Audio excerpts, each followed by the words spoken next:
Médicis sur chaîne Inter. Bonjour, bonjour à toutes et à tous. C'est toujours avec un grand plaisir que je vous retrouve sur chaîne Inter. Merci beaucoup pour votre fidélité.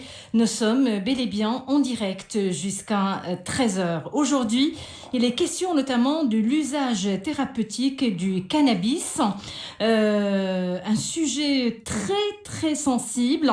Alors, pour nous aider à mieux comprendre l'intérêt et les enjeux de cette légalisation, avec nous en ligne le docteur Jalal Tofeq, psychiatre. Bonjour et merci de répondre à l'invitation de Chaîne Inter. C'est moi qui vous remercie. Avec nous également notre consultant, le docteur Mounir Miko, réanimateur, anesthésiste. Bonjour docteur, c'est toujours un plaisir de vous avoir parmi nous. Merci beaucoup, c'est un plaisir partagé. Mon bonjour à Tofeq et à toute l'équipe. Alors, l'objectif de notre émission, expliquer et parvenir à enlever cette ambiguïté autour de la légalisation encore de la tolérance de l'usage du cannabis à des fins médicales. Je le disais, la question du cannabis reste très sensible. Le gouvernement a approuvé le 11 mars un projet de loi, ce projet sur la légalisation du cannabis à des fins médicales, une pratique déjà légalisée dans plus de 50 pays dans le monde, un texte qui prévoit l'encadrement et la réglementation de l'activité de cette plante. Alors, d'abord, et dans un premier temps, comment, en tant qu'expert, en tant que spécialiste, en tant que médecin, comment avez-vous accueilli cette décision, cette nouvelle, docteur Jalal Tofeq? Alors écoutez, d'abord il faut corriger un concept. Il ne s'agit pas de légalisation de l'usage du cannabis, il s'agit de la réglementation de la culture de la plante. Il faut faire très attention. L'usage médical du cannabis n'a jamais été illégal pour qu'il soit légalisé. Donc l'article 3 de la Convention 61, dans son paragraphe C, dit clairement que n'importe quel pays qui voudrait utiliser la plante du cannabis à des visées médicales et scientifiques, il n'y avait absolument aucun problème. Donc, si vous voulez, il s'agit aujourd'hui de réglementer la culture du cannabis, de la plante du cannabis, pour des usages qui sont, eux, licites, comme l'usage médical, comme l'usage cosmétique, alimentaire, industriel, etc. Alors ça, d'une part. D'autre part, parce qu'il faut faire très attention, parce que quand on dit légalisation de l'usage du cannabis, on entend autre chose. On entend la légalisation de l'usage du cannabis à titre récréatif. C'est ce qui crée justement cette ambiguïté, docteur Jalal Tofeq? Pardon? C'est ce qui crée justement cette ambiguïté? Ce qui crée l'ambiguïté, c'est l'utilisation des mots et des concepts. D'accord.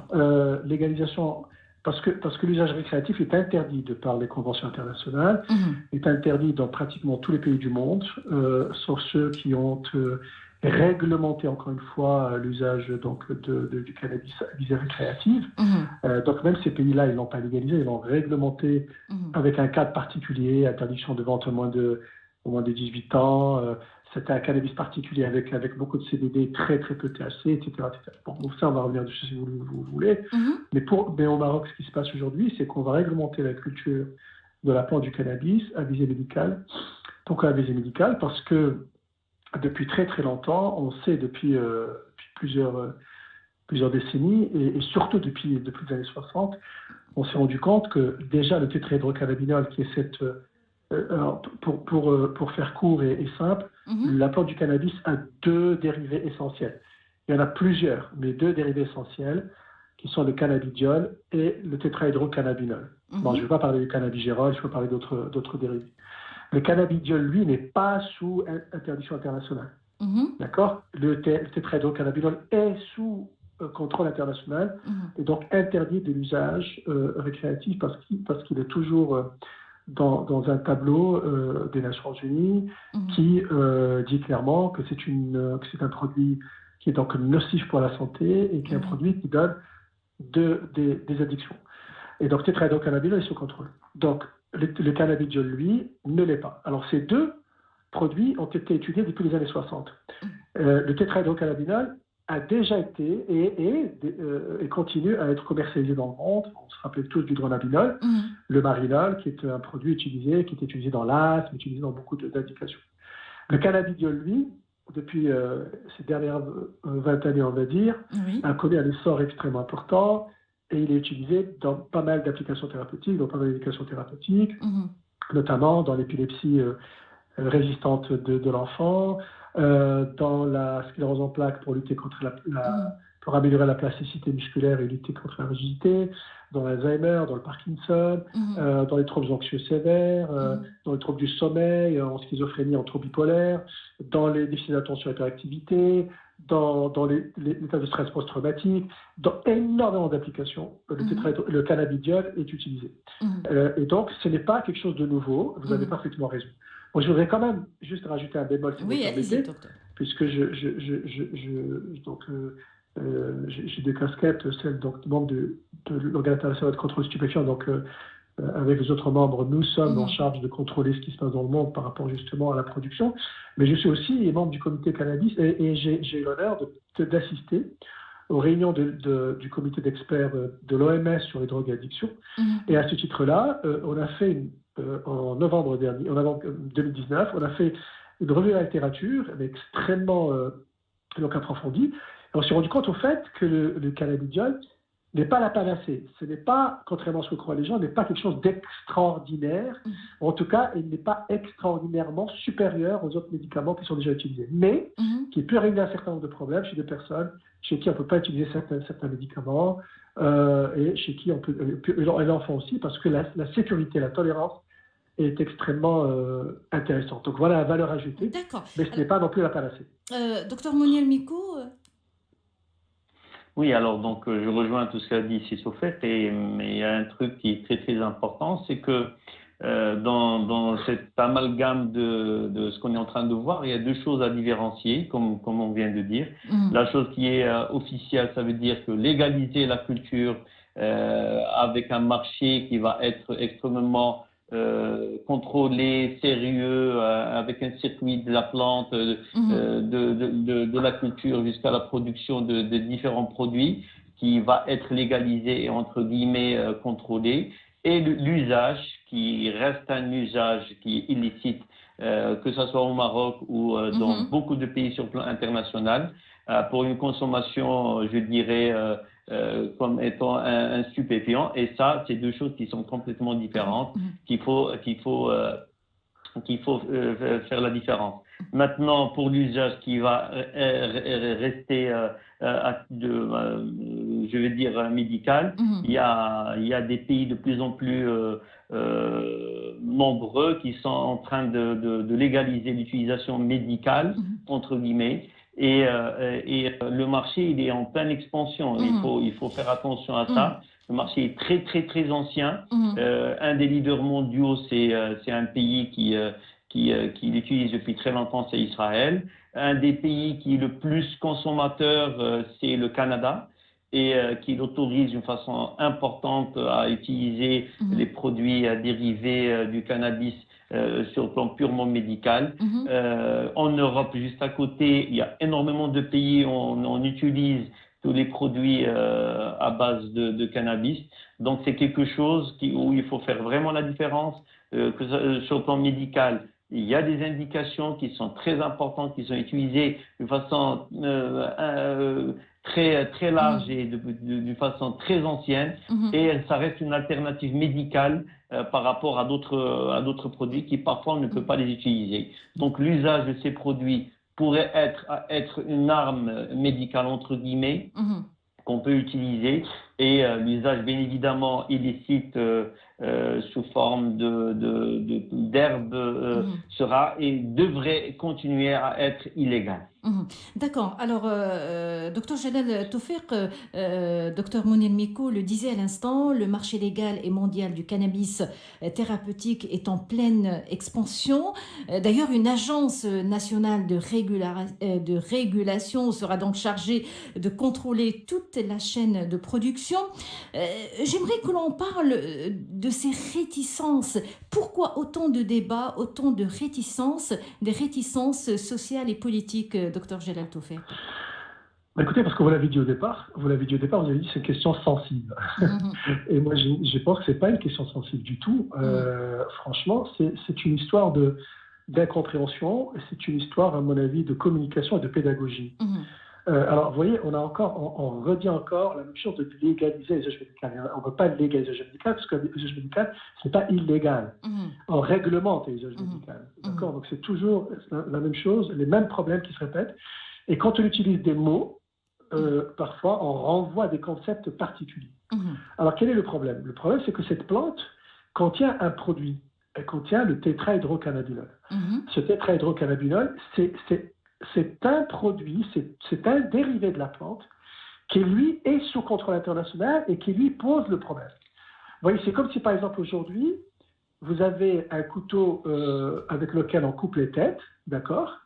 Et vous dites, tous les couteaux sont mauvais, y compris celui que vous utilisez pour étaler votre confiture sur le pain.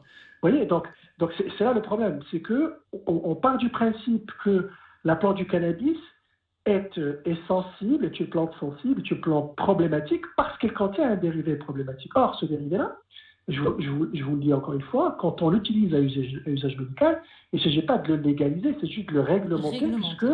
Puisque les conventions internationales ne l'interdisent pas. Et les autres dérivés... Pourquoi? Parce que c'est une question, pardon, excusez-moi, docteur Jelal Taufer, c'est une question de dosage? Alors, non, ce n'est pas une histoire de dosage. Le tétrahydrocannabinol est interdit. Sauf, si vous voulez extraire, alors je vais rentrer dans des côtés techniques, si vous voulez extraire aujourd'hui au laboratoire le cannabidiol de la plante, vous ne pouvez pas l'extraire de façon pure. Ça n'existe pas. Donc c'est pour ça qu'aujourd'hui on dit aux chimistes, essayez d'extraire le cannabidiol avec moins de 0,3% de tétrahydrocannabinol avec. Parce que moins de 0,3% de tétrahydrocannabinol, ça n'a plus d'effet nocif et ça n'a plus d'effet d'addiction.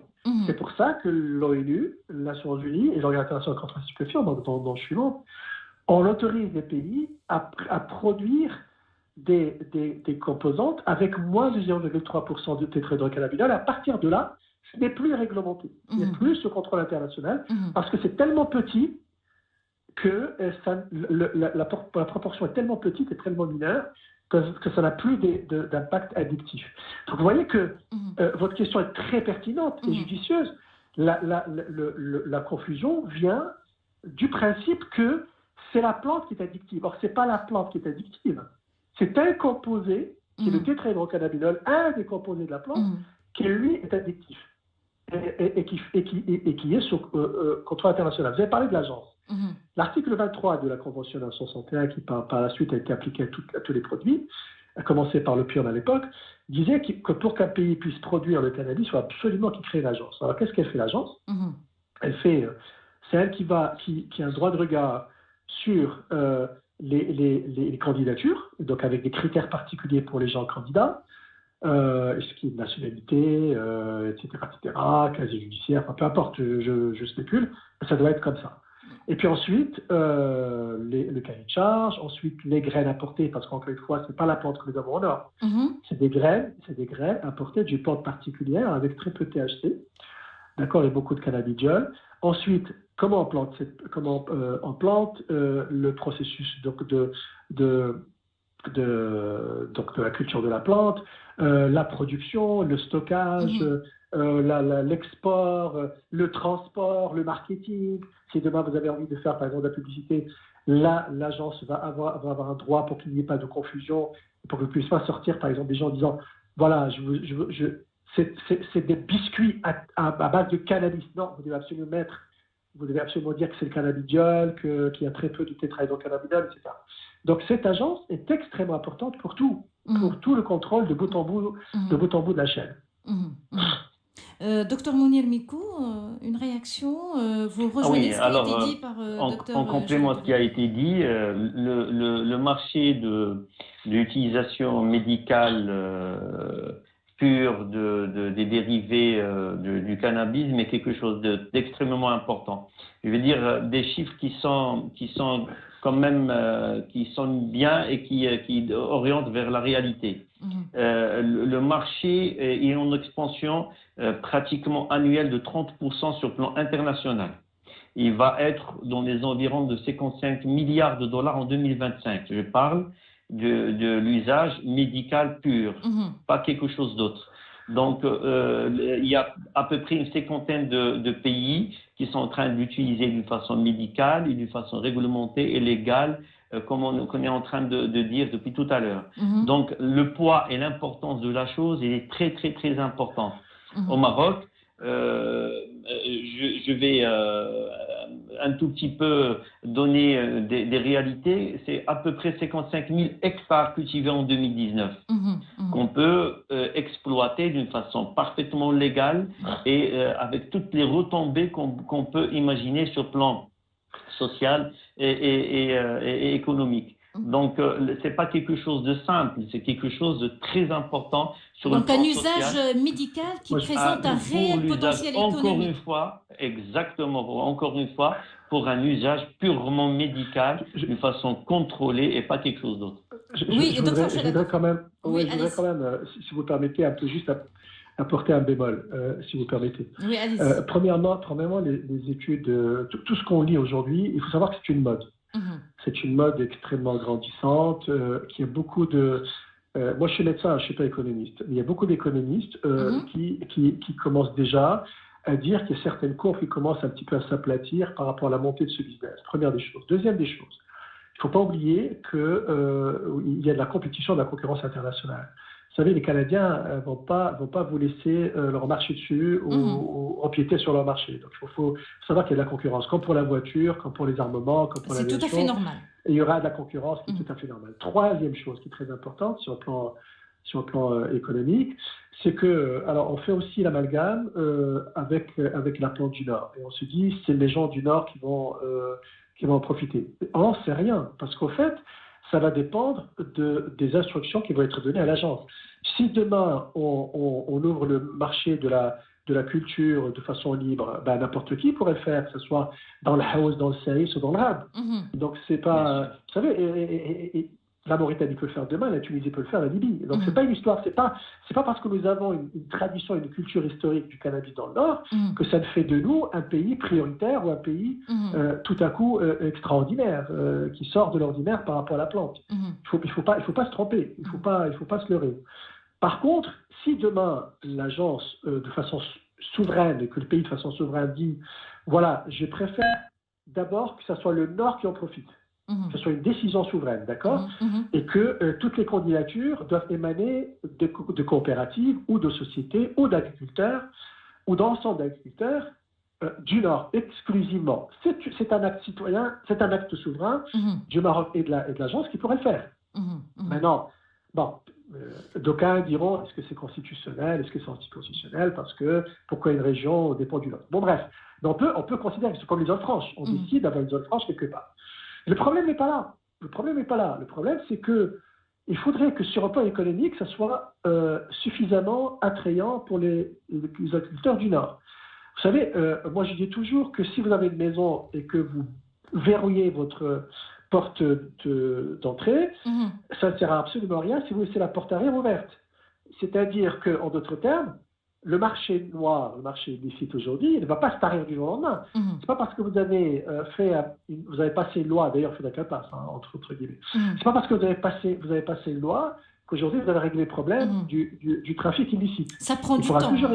Il pourra toujours y avoir de la culture illicite pour peu qu'on donne plus d'incentives aux agriculteurs du Nord. Si aujourd'hui l'agence leur donne 30 dirhams je dis n'importe quoi.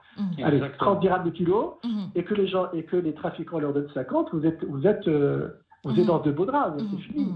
Donc, il va falloir, non seulement, c'est ce qui s'est passé avec les talibans, c'est ce qui s'est passé quand on a essayé, quand les Nations Unies ont essayé d'introduire la culture de substitution par le safran pour les champs d'opium au Afghanistan. Vous voyez, c'est extrêmement compliqué. Donc, il faut d'abord que ces agriculteurs veuillent s'engager, d'accord, Deuxièmement, il faudrait que ces agriculteurs puissent se déclarer, parce qu'on ne sait pas aujourd'hui qui le fait. Il y a des petits lopins de terre de 1000 mètres carrés, de 2000 mètres carrés, de 5000 mètres carrés, d'un hectare, qui sont nichés dans les montagnes. Donc, ce n'est pas évident d'aller d'abord recenser. Donc, il faut que les gens se déclarent, il faut recenser, il faut étudier la terre, le terrain sur un plan purement géologique et l'eau. Il faut étudier la plante sur le plan botanique et savoir si cette plante, il faut l'enlever complètement, ou alors la laisser, par exemple, pour le côté industriel, à fabriquer des cordes, des isolants, du textile, etc., et utiliser une autre plante pour le côté médical. Donc c'est extrêmement compliqué, et il faut savoir que la culture illicite va continuer. Moi, je vous le dis tout de suite. C'est pas évident. D'autre part, je vais rapidement terminer tout arrêter. L'autre chose qui est très importante, c'est qu'aussi vous avez aujourd'hui l'industrie du synthétique. Ce n'est pas parce que vous êtes un pays avec une tradition de culture que vous allez forcément envahir le marché. N'oubliez pas que le tétrédrocannabinol aujourd'hui est essentiellement fabriqué en laboratoire. Et que le cannabidiol, aujourd'hui pur, qui n'est même pas flanqué de 0,3% de THC, est fabriqué aussi en laboratoire. Donc il faut savoir que n'importe quel pays aujourd'hui peut monter des laboratoires et de fabrication de cannabinoïdes, ce qu'on appelle des cannabinoïdes, contrairement aux dérivés de cannabis, dans le laboratoire de façon synthétique. Et ils peuvent vous casser complètement votre marché et faire du dumping, parce qu'au laboratoire, ça coûte beaucoup moins cher que de le faire, que de faire des cultures, et ça prend beaucoup moins de temps, et voilà, et votre industrie tombe à l'eau. Il faut faire très attention, parce que c'est pour calmer un peu les ardeurs, parce que j'ai entendu des choses, alors, le Maroc va cueillir des fruits exorbitants, 5 milliards de dollars, j'ai entendu quelqu'un parler de 30 milliards de dollars. Il faut quand même qu'on calme les ardeurs. C'est extrêmement compliqué. Vous avez des acteurs qu'on ne peut pas contrôler, vous avez les trafiquants qu'on ne peut pas contrôler, vous avez les produits, les boîtes pharmaceutiques qu'on ne peut pas contrôler, et vous avez des États aussi dont les intérêts sont mis en jeu. Alors, docteur Jalal Toffer le disait à l'instant, certes c'est une opportunité industrielle, un usage médical qui présente un réel potentiel économique, mais c'est pas la réalité, docteur Miko, docteur Mounir Miko. C'est pas la réalité. En complément, si vous vous rappelez ce qu'on avait dit la semaine dernière concernant les vaccins et ce qui s'est passé autour des vaccins du fameux Covid, les pays, comme vient de le dire Jalal Toffer, ça va être une guerre entre guillemets. À partir du moment où on va toucher un intérêt économique quelque part d'un pays, la réaction sera importante. Maintenant, c'est sûr que c'est pour nous une possibilité, une ouverture pour que ça soit une solution pour ce qui se passe d'une façon un tout petit peu anarchique et illégale dans le Nord. C'est pas la solution à elle toute seule, mais ça va être peut-être quelque chose dans un puzzle qui pourrait être un maillon pour gérer et réglementer ce qui se passe. Faut pas oublier que sur le plan social, il y a des milliers de personnes qui sont poursuivies, qui n'arrivent pas à avoir tout simplement une carte d'identité nationale, qui n'arrivent pas à avoir des papiers officiels parce que tout simplement ils sont poursuivis pour une culture qu'ils ont là depuis des centaines d'années. La possibilité de trouver une solution alternative reste quelque chose à creuser.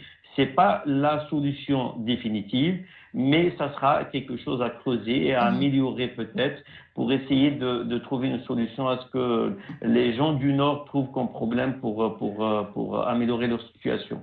Donc c'est un créneau qui est très important. Ça va pas être la solution pour nous au Maroc, comme si on avait trouvé de l'uranium ou du pétrole ou du gaz à grande échelle, mais ça sera un créneau à améliorer. Voilà. Alors, revenons à l'aspect médical ou l'aspect thérapeutique.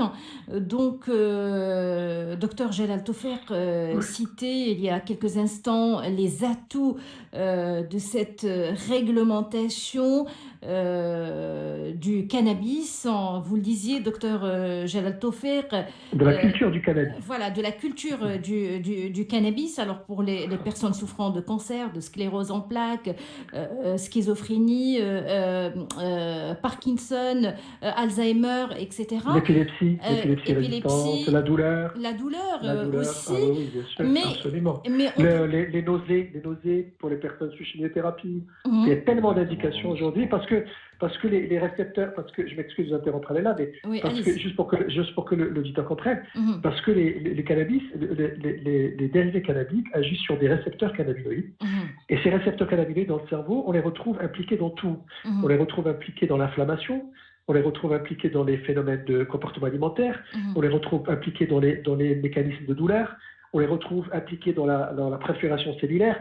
Donc, si vous voulez, c'est pour ça que c'est extrêmement intéressant. C'est des dérivés qui sont extrêmement intéressants. Maintenant, encore une fois, je le dis, je le répète, et je prends mes responsabilités parce que, je vous dis encore une fois, on a fait vraiment une revue extrêmement intéressante. On est qu'au début des recherches, mais il faut savoir que ce n'est pas extraordinaire. C'est des produits qui sont très intéressants, mais ce n'est pas extraordinaire. Ce n'est pas des choses extraordinaires. Mais vraiment, la valeur ajoutée que moi je trouve extraordinaire, c'est l'épilepsie d'enfant, l'épilepsie multirésistante. Là, vraiment, il y a des études extrêmement intéressantes. Et dans la nausée pour les personnes sous chimiothérapie. Pour le reste, bon, on va dire c'est correct. C'est correct. C'est une alternative. C'est intéressant. Voilà, exactement. Voilà. Mais c'est pas extraordinaire. Voilà. C'est pas comme si on avait découvert, je sais pas moi, c'est pas par exemple, ça n'a rien à voir avec par exemple la découverte de l'effet antalgique de l'opium. Ça a été une révolution. Ça a été une révolution à l'époque, on l'avait découvert. Avec la morphine. Avec les dérivés opioïdes. Les dérivés opioïdes. Les dérivés opioïdes en général. Donc, alors je voulais aussi revenir à ce que disait tout à l'heure Sédikou. Moi, je n'ai jamais dit, il ne faut pas qu'on me comprenne. Je n'ai jamais dit que ce n'est pas intéressant pour le Nord. J'ai simplement dit, il faut faire très attention. C'est parce que c'est ce qu'on en fait. C'est parce que c'est ce qu'on en fait. Ce projet de loi en lui-même ne porte pas de solution. C'est ce qu'on va en faire. C'est comment on va l'utiliser. C'est comment l'agence de cannabis, encore une fois en toute souveraineté, va pouvoir orienter peut-être les premières exploitations, les premières licences dans les gens du Nord, parce qu'il s'agit aujourd'hui, encore une fois, je le dis, je le répète, c'est une culture nouvelle. Ça n'a rien à voir avec ce qui est cultivé. Donc, ce n'est pas la même chose. C'est quelque chose de nouveau. Ce n'est pas parce qu'ils ont de l'expérience avec la culture de la plante ancienne qu'ils auront forcément la même expérience avec la nouvelle plante. Donc, il faut faire très attention. C'est des plantes qui sont franchisées, dont les graines sont franchisées, sont sous licence, avec un contrôle de bout en bout, du jour où vous mettez la graine jusqu'au jour où vous semez, jusqu'au jour où vous récoltez, vous cueillez, jusqu'au jour où vous stockez et que vous sortez, vous exportez. Alors, pour maintenant, c'est vous exporter exclusivement. Maintenant, si on veut produire des médicaments, il va falloir de la R&D, donc de Research Development. Donc, il faut absolument qu'on ait des laboratoires à haute valeur ajoutée donc technologique pour qu'on puisse justement fabriquer chez nous au Maroc, ce que nous n'avons pas aujourd'hui, en tout cas, pas à ma connaissance. Donc, il faut absolument qu'on développe concomitamment, en parallèle, des laboratoires de développement donc pharmaceutique, ou alors ouvrir la porte à des joint ventures avec, par exemple, des laboratoires pharmaceutiques étrangers qui pourraient venir et profiter de la plante. Maintenant, vous allez dire, pourquoi ils profiteraient de notre plante et pas du plante dans notre pays? Voilà, c'est ce que je vous ai dit, c'est la concurrence internationale. Docteur Miko? Oui, autre chose qui est très importante, c'est qu'il ne faut pas, à partir du moment qu'on parle de ces pathologies qu'on est en train de traiter à l'aide de ces produits dérivés du cannabis, qu'on est en train de dire aux gens que si vous prenez un joint, par exemple, sous forme d'herbe, plutôt de l'herbe sous forme de joint, que vous allez vous sentir bien si vous avez de la sclérose en plaques. Donc, on ne dit pas qu'il faut consommer des produits pareils de cette manière. Donc un usage qui sera... Il y a des concentrations. Exactement. Il y a un usage qui sera soumis aux prescriptions médicales. C'est important. Médicales, avec une ordonnance bien codifiée, etc. Donc là, encore une fois, on parle pas de la culture légale qu'on est en train d'autoriser actuellement, mais de la consommation médicale pure qui est déjà légale et qui devrait être reconduite chez nous au Maroc. Voilà. Alors, il y a deux choses, il y a deux concepts différents. et il y a l'usage médicinal et l'usage médical. C'est deux choses différentes. Mhm. L'usage médicinal, c'est de dire c'est une plante naturelle et qu'elle peut être utilisée comme automédication dans beaucoup d'indications. C'est ce qu'on voit C'est-à-dire aujourd'hui. sans prescription médicale? Alors attendez, c'est ce qu'on voit aujourd'hui avec la chauve, oui et non. Ouais. Voilà, quand on utilise l'eucalyptus. D'accord. Alors, l'usage médicinal du cannabis, il ne faut pas oublier que le cannabis reste que le tétrahydrocannabinol reste un produit interdit. Interdit de par la loi. Interdit par la loi. Première des choses, interdit par les conventions internationales. Le Maroc était parmi les premiers signataires des conventions internationales. Et la possession est interdite et l'usage est interdit. Donc, il faut faire très attention. Et ça, c'est l'usage personnel. Si vous vendez, la vente est encore plus sévèrement punie de par la loi parce qu'il s'agit de trafic. Le cannabis qui est utilisé aujourd'hui au Maroc est un cannabis, quand je parle à usage usage de drogue, donc pour les addictions, est un cannabis extrêmement concentré en tétrahydrocannabinol. On est autour jusqu'à 30-33%, ce qui est énorme. Dans les années 70, on était à tout casser à 6-7%. Donc vous imaginez, on a fait un bond énorme. Il y a des plantes aujourd'hui génétiquement modifiées qui sont ramenées d'ailleurs, ramenées de Jamaïque, ramenées de Moyen-Orient, etc. Et donc nous avons des plantes qui sont extrêmement nocives, extrêmement toxiques et extrêmement addictives. Ce que disait tout à l'heure Dr Nico, à juste titre, c'est qu'il faut faire très attention. L'automédication qu'on voit dans le monde, parce qu'il y a beaucoup de publicité d'automédication, ce qu'on appelle l'usage médicinal, comme aux États-Unis, comme au Canada, comme ailleurs, comme par exemple en Israël, etc. C'est un usage médicinal d'une plante extrêmement peu concentrée en tétrahydrocannabinol. Donc même cet usage médicinal sans prescription médicale qui est autorisé dans certains pays, c'est extrêmement peu, c'est une plante particulière. Donc c'est la plante qui est autorisée et l'usage, vous en faites ce que vous voulez. C'est-à-dire que c'est pas nocif. Non, je ne dis pas que c'est pas nocif, attention. Même la plante avec très peu de tétrahydrocannabinol peut décompenser un trouble panique, peut décompenser une schizophrénie lorsque la vulnérabilité pour la schizophrénie. Elle n'est peut-être pas addictive, mais elle peut donner des troubles paniques et peut donner ce qu'on appelle des psychosecondaires, notamment des schizophrénies chez les gens qui ont une prédisposition familiale et porteurs de gènes. Alors, l'usage médical, c'est des produits qui passent par le circuit des médicaments et qui vont être autorisés par la direction des médicaments de la pharmacie pour bien sûr contrôler l'efficacité et la sécurité. Et donc, à ce moment-là, vont être vendus comme tous les médicaments. Donc, c'est deux choses différentes, mais l'usage du cannabis d'aujourd'hui qui se vend dans la rue et qui n'a rien à voir avec le cannabis dont on parle, rien à voir. C'est deux choses différentes. Hein. C'est comme je disais tout à l'heure, c'est comme le couteau de cuisine ou génie avec laquelle on coupe les têtes. Ça n'a rien à voir. Ça porte le même nom, mais ça n'a rien à voir. L'usage de l'autre cannabis qui se vend dans la rue, c'est un usage qui est toxique, qui est grave, qui est très dangereux et qui est interdit de par la loi et très addictif. Ouais. D'accord. Alors, on ne peut pas se rendre chez un médecin avec un mal de tête et réclamer une prescription médicale de cette plante. Docteur, voilà, la parole est à Dr Moniel Meko. Voilà, alors réclamer la prescription d'un médicament, oui, on peut le faire. Si le médicament il est autorisé, et là une autorisation de mise sur le marché marocain, il n'y a pas de problème. C'est-à-dire avec un simple mal de tête. Ben oui, pourquoi pas. Pourquoi pas. Ça pourrait être un jour autorisé chez nous, plutôt pas autorisé. En tout cas, quand on parle d'autorisé, c'est comme s'il était illégal d'utiliser un médicament. Si c'est sous forme thérapeutique, si le médicament qu'on reconnaît et qui a une preuve d'efficacité, il n'y aura pas de problème. On pourrait l'utiliser comme n'importe quel autre médicament, comme un paracétamol ou une aspirine. Voilà. Donc, encore une fois, c'est l'usage des mots, comme ça a été dit, qui va tout changer. Maintenant, si c'est utilisé pour une raison médicale et purement médicale, il n'y aura pas de problème. C'est quelque chose qui est comme les opioïdes, par exemple. Maintenant, ils sont prescrits. Ils sont utilisés, on peut les utiliser sous forme de médicaments antalgiques. comme on peut l'utiliser, comme à visée stupéfiante, et là, c'est interdit. Donc, ça rejoint exactement la même chose et le même concept. Alors, j'espère que les cannabinoïdes ne vont pas connaître le même sort que les opioïdes maintenant dans le monde, avec l'épidémie de mort par overdose des opioïdes, parce que jamais un médicament ou une maladie n'a tué autant de personnes que les opioïdes en Amérique du Nord sur les 5 dernières années. Et bon, ça c'est un autre sujet, c'est pas le sujet d'aujourd'hui.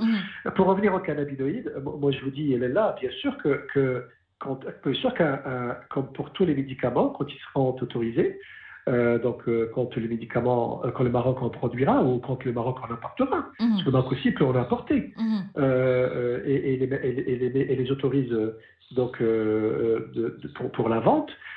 Écoutez, bien sûr, c'est comme pour tous les. Vous savez, quand vous êtes avec votre médecin, vous négociez aussi, c'est ce qu'on appelle l'alliance thérapeutique, vous négociez aussi les médicaments que vous avez envie de prendre, et le médecin est dans l'obligation de vous offrir toute la palette, de discuter avec vous. Et si demain, un produit cannabinoïde pour la douleur est là et que vous avez envie d'utiliser, le médecin est dans l'obligation de vous le prescrire, mais en vous expliquant, sur le plan pédagogique, bien sûr, les bienfaits, la valeur ajoutée, les bénéfices, les inconvénients et les autres contre-indications, mais surtout les autres alternatives. Il faut qu'ils mettent les autres alternatives sur la table. Et bien sûr, c'est une décision qui est prise entre le médecin et le patient.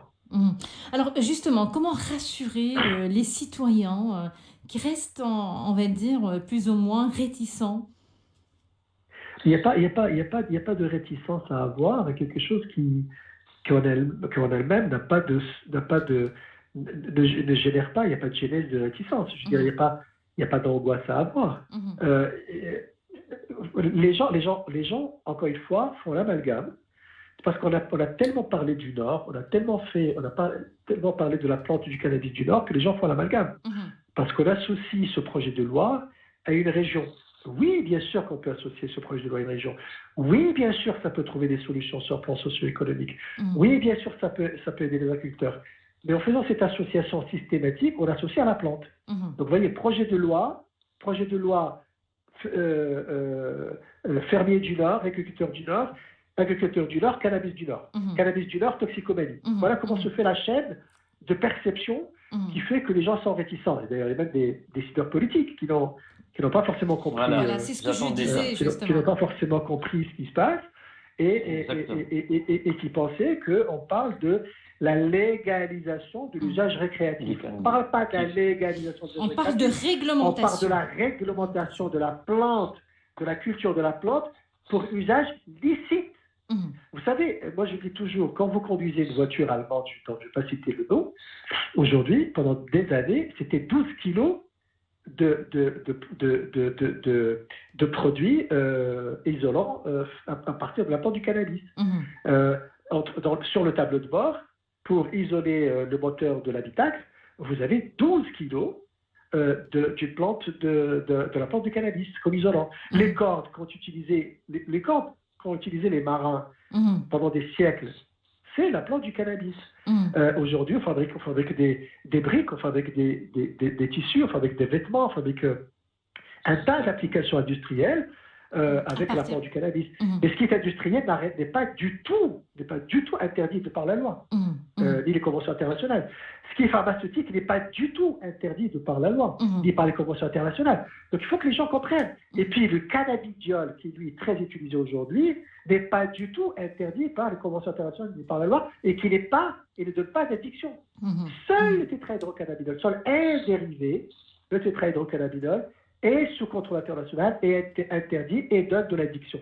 Et même pour le tétrahydrocannabinol, quand il est à moins de 0,3% dans la plante ou à moins de 0,3% dans un produit dérivé, il n'est plus addictif, donc il n'est plus sous contrôle international. Il faut que les gens comprennent ce que c'est qu'être sous contrôle international. Sous contrôle international, c'est-à-dire les produits interdits.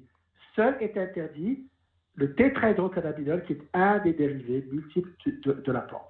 Donc, il ne faut pas... Et puis, une réglementation qui s'explique en grande partie par la décision des Nations Unies qui reconnaissent justement au cannabis c'est des choses vertus. différentes. Alors, excusez-moi. C'est ce que j'allais dire. Allez-y. Excusez-moi de vous interrompre, c'est des choses différentes.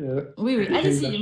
C'est important, justement, de... Oui, c'est des choses différentes. Alors, j'ai aussi la chance de faire partie des travaux de notre commission nationale, mais aussi de la commission internationale sur les recommandations de l'OMS. Alors, c'est deux choses différentes, si vous permettez. Qu'est-ce que disent les recommandations? D'ailleurs, c'est dommage, madame, mais je voudrais que ceux qui m'écoutent puissent le comprendre. C'est dommage qu'on n'ait pas tout accepté, parce qu'on n'a accepté que la première recommandation, et toutes les autres sont scientifiquement valable et complètement cohérente et logique, mais malheureusement pour des histoires de diplomatie de coulisses, on n'a pas accepté les autres, on a accepté que la première recommandation. Qu'est-ce qu'il dit la première recommandation? C'est qu'on va reclasser le tétrahydrocannabinol qui était classé dans deux tableaux, le 4 et le tableau 4 et le tableau 1. Et je vais expliquer très rapidement. Oui, allez-y. À l'époque, le tétrahydrocannabinol était classé comme un produit nocif pour la santé, très addictif, avec pas d'effet thérapeutique. D'accord? C'était 1961. Ensuite, on s'est rendu compte qu'il y avait des effets thérapeutiques. On l'a reclassé avec les produits nocifs pour la santé, addictifs et avec des valeurs thérapeutiques, comme par exemple l'opioïde. Et puis, il était dans deux tableaux, ce qui était ridicule et pas du tout cohérent. Donc, on a tout simplement enlevé du tableau où il disait pas de valeur thérapeutique vers le tableau où il disait qu'il y a des valeurs thérapeutiques. Mais ça, on le savait déjà, parce qu'il était déjà dans un tableau qui disait qu'il avait des valeurs thérapeutiques. Donc, il n'y a rien de nouveau sous le cieux. On a tout simplement corrigé une incohérence, mais on lui avait déjà reconnu depuis plusieurs décennies ces valeurs thérapeutiques. N'oubliez pas, comme je disais tout à l'heure, que le dronabinol ou le marinol, c'était du THC synthétique qui est utilisé depuis très longtemps dans certaines maladies, notamment l'asthme. Oui, docteur Micot, dommage, on n'a pas beaucoup de temps, alors très rapidement, s'il vous plaît. Très rapidement, moi je dirais qu'il y a deux mondes. Il y a un monde qui est scientifique et médical qui peut l'utiliser et en faire sortir des caractéristiques très importantes, et un monde où il est illicite pour une consommation qui est illégale, et là c'est très important de faire la nuance entre les deux. Il y a une surenchère chez nous au Maroc d'ordre beaucoup plus politique depuis 5-6 ans, et qui fait à ce que certaines positions attissent des positions chez le citoyen où il peut faire l'amalgame entre les deux mondes, comme j'ai dit tout à l'heure, alors que ce qu'on est en train d'orienter actuellement au Maroc, c'est surtout l'utilisation médicale pure et pas l'utilisation illicite, ou plutôt la culture illicite. Voilà. Et puis, important de le souligner, et le docteur Jelal Taufer le disait il y a quelques instants, il s'agit de réglementer et non pas légaliser. Docteur Jelal Taufer, le mot de la fin?